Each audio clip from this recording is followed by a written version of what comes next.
Apa alasannya? Galatia 5 nomor 2. Bahkan diulang 2 kali tuh. Sekali lagi saya katakan, kalau kau menyunatkan dirimu, Yesus Kristus tidak berguna bagimu. Nah, supaya saudara kemudian bisa Yesus itu berguna bagi saudara, karena kulub saudara kan hilang tuh dari sejak kecil. Saran saya, cari paha ayam sambung. Cuman saya tidak bisa jamin 3 bulan kemudian tumbuh bulu ayam. Bisa ribet itu bang. Mamanya anak-anak pasti akan gelisah. Kenapa ada tumbuh bulu ayam ini?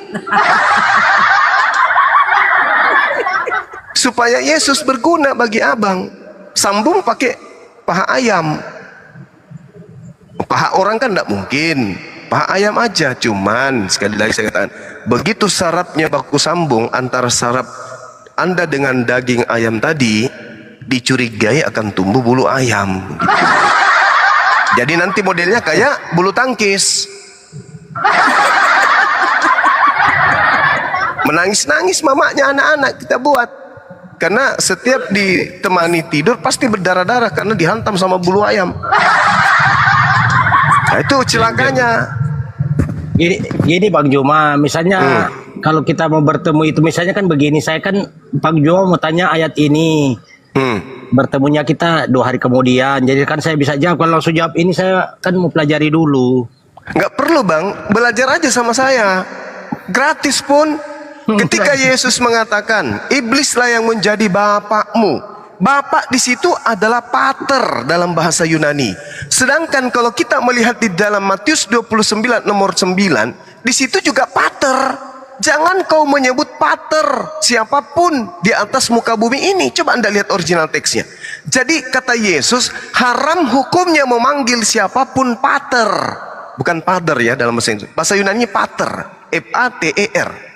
Jangan kau memanggil pater siapapun di atas muka bumi ini. Ternyata Paulus mengaku pater di dalam 1 Korintus 4 nomor 15.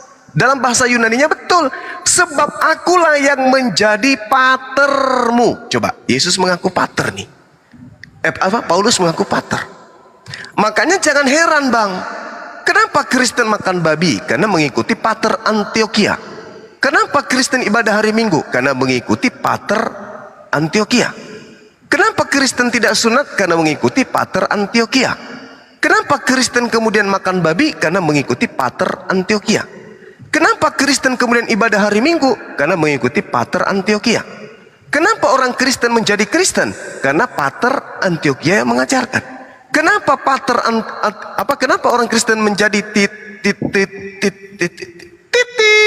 Trinitas? Karena pater Antioquia mengajarkan.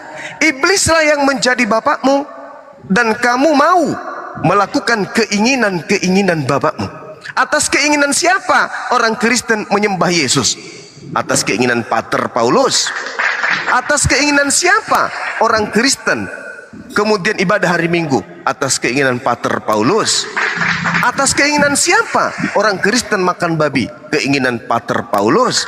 Atas keinginan siapa? Atas keinginan siapa? Atas keinginan siapa? Keinginan pater Paulus. Semua prosesi ibadah Kristen itu berasas kepada asas perintah pater Paulus. Iblislah yang menjadi bapakmu dan kamu mau melakukan keinginan pater Paulus. Itu jelas. Endingnya, atas keinginan siapa orang Kristen beriman kepada penyaliban? Atas keinginan pater Paulus. Atas keinginan siapa orang Kristen beriman hukum Taurat itu sudah batal hanya sampai kepada Yesus masih mati di atas tiang salib? Keinginan pater Paulus. Jadi orang-orang Kristen ini dari sejak dia masuk menjadi agama Kristen sampai dia mati dalam Kristen, semua yang dilakukan itu berdasarkan atas keinginan pater Paulus. Jadi sekali lagi saya katakan, di Kristen itu ada 2 pater. Ada 2 bapak, bapak yang di langit dan bapak yang di Antioquia, Paulus.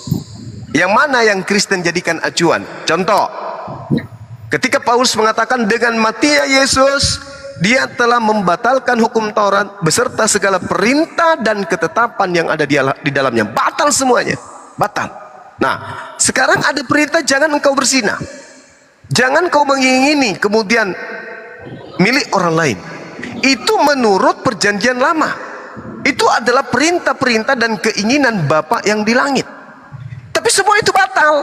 Jangan kau membunuh, batal semuanya. Pater Antiochia bikin aturan baru, jangan kau membunuh. Batal bagaimana itu? Maksudnya Bang Joma, yang itu kan dari Musa, dari ya, batal gimana? Batal, tidak berlaku lagi. Karena Yesus telah membatalkannya di atas tiang salib. Menebus dan membatalkan, Bang Joma, menebus. Iya, sama aja kan? Sama kan? Jadi Yesus dijadikan sebagai tumbal untuk menghapus semua perintah Tuhan. Jadi Kristen di dalam Galatia 5 nomor 1 dan Ibrani 6 nomor 1, Paulus mengatakan, marilah kita meninggalkan perintah-perintah dan menuju kepada apa? Kemerdekaan, kebebasan. Bahkan kalau saudara baca Galatia 5 nomor 1, orang Kristen tidak ada lagi kewajiban menyembah kepada Tuhan. Baca, Bung, baca.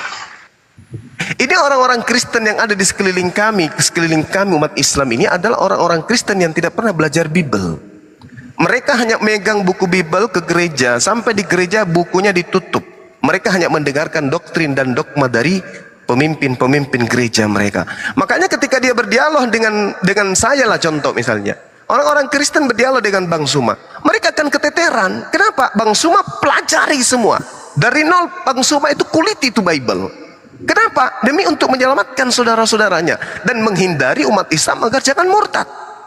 Pembedanya kemudian adalah orang Kristen yang punya Bible tapi yang paham Bible Bang Suma. Orang Kristen yang ibadah hari Minggu tapi yang mengerti Bible Bang Suma. Kenapa? Karena pola yang ada pada diri-diri orang Kristen itu adalah imani saja apa kata pendeta. Tapi Bang Suma jangan pernah imani sesuatu tanpa dikaji lebih dulu.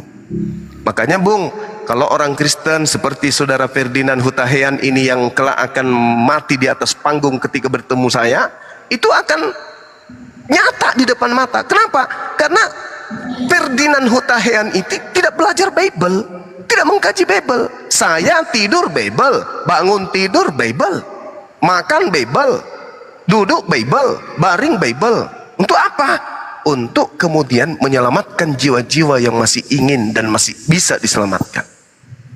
Itulah Bang, saya tidak digaji, saya tidak ada keuntungan apapun selain daripada ibadah. Saya menyampaikan seperti ini, saya menganggap ini ibadah. Kenapa? Saya belajar Al-Quran. Setelah saya belajar Al-Quran, saya mengajarkan kepada orang lain. Dan inti dari Al-Quran itu adalah berbicara tentang kitab-kitab terdahulu. Fawailul lilladzina yaktubuna al-kitaba bi'aidihim summa yaquluna hadza min indillah. Seperti itu Bang Yani. Jadi adalah sesuatu keadaan yang mesti memang disyukuri oleh orang Kristen, utamanya jemaat-jemaat, karena adanya Bang Suma dan kawan-kawan yang bisa dengan narasi akurat absolut berdasarkan dengan substansi yang muncul kemudian di Bible, tanpa tendensi perpuluhan, tanpa tendensi pulos, tanpa tendensi pingin dikenal atau pingin jadi pendeta atau pingin memungut keuntungan. Tak ada sama sekali. Itu loh Bang. Jadi sekali lagi saya katakan, adalah hal yang sesuatu yang sangat lumrah ketika saya mengatakan, ayolah teman-teman Kristen, sadarilah perintah Yesus ini apa. Jangan kamu menyebut siapapun Bapa di bumi ini, karena hanya ada satu Bapa, yaitu Dia yang ada di langit. Jangan. Tapi muncul di tengah-tengah kalian seperti Bang Yani mengatakan, kami tidak menyebutnya Bapa, dia sendiri yang menyebut dirinya Bapa. Dengan kata lain, begitu Paulus mengaku Bapa, maka gugurlah ajaran Kristen itu sebagai ajaran keselamatan. Karena ada orang yang berusaha menggiring opini bahwa perintah-perintah yang harus berlaku sekarang ini adalah perintah sang Bapak Paulus, bukan lagi perintah Bapa yang ada di langit. Apa pembuktiannya? Nah, sederhana. Menyembah Yesus itu atas keinginan siapa? Paulus. Makanya Yesus mengatakan, iblislah yang jadi bapakmu dan kamu mau melakukan keinginan-keinginan bapakmu. Yohanes 8:44. Roma 10 nomor 9. Barang siapa yang berkata Yesus itu adalah Tuhan, dan apa yang dikatakan oleh mulutnya diimani sepenuh hati oleh hatinya, maka dia akan diselamatkan. Coba. Luar biasa kan Paulus ini? Belum lagi Roma 14 nomor 9. Untuk itulah Yesus mati, supaya dia bangkit untuk menjadi Tuhan bagi orang Kristen. Luar biasa Bapak Paulus ini. Luar biasa. Makanya saya katakan bahwa Anda menjadi Kristen bukan karena Yesus, bukan juga karena Elohim, tapi Anda menjadi Kristen karena Bapak. Tapi Bapak yang dimaksud adalah Bapak Paulus. Ini data, Bung, ini data. Saya tidak berani ngomong tentang ini kalau saya tidak punya data. Pertanyaan saya, bolehkah seseorang mengaku Bapak menurut Yesus? Ini Yohanes 8 ayat 44 lah, maksudnya iblis lah yang menjadi bapamu dan kamu ingin melakukan keinginan bapamu. Iya, kamu ingin melakukan keinginan bapakmu. Nah sekarang kamu ini siapa? Coba kita lihat. Satu, Paulus ini mengaku bapak atau tidak? Bang Juma? Nah, iya. Gimana Bang? Bang Juma monitor. Aku di sini paman.